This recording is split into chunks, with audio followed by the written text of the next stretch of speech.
साल 1947 में भारत को आजादी मिलने के बाद नोटों पर महात्मा गांधी की तस्वीर लगाने की चर्चा हुई थी। इसके लिए डिजाइन भी तैयार किए गए थे, लेकिन आखिर में इस बात पर सहमति हुई कि भारत के करेंसी नोट पर महात्मा गांधी की तस्वीर की जगह अशोक स्तंभ को छापा जाना चाहिए। आजादी के 22 साल बाद महात्मा गांधी की तस्वीर भारतीय करेंसी पर छपने लगी। फिलहाल नोटों पर महात्मा गांधी की तस्वीर बनी है, लेकिन गांधी जी ही अकेले ऐसे व्यक्ति नहीं हैं जिनकी तस्वीर भारतीय नोटों में छपी है। इससे पहले भी कई शख्सियतों की तस्वीर नोटों पर आ चुकी है। साल 1917 तक भारत में कई रियासतें अपनी करेंसी कागज पर छाप रही थी। हैदराबाद के निजाम और कच्छ रियासत के राजा को भी अपने खुद के नोट छापने का अधिकार था।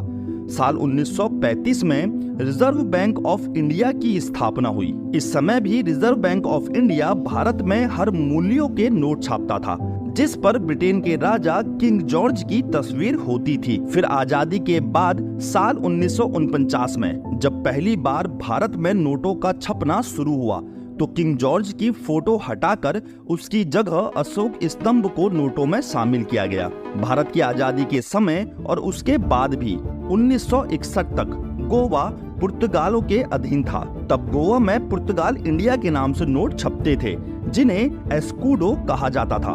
इन नोटों पर पुर्तगाल के राजा किंग जॉर्ज सेकंड की तस्वीर होती थी।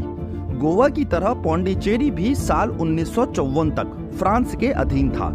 यहाँ जो नोट छपते थे उन पर फ्रांस के राजा की तस्वीर होती थी।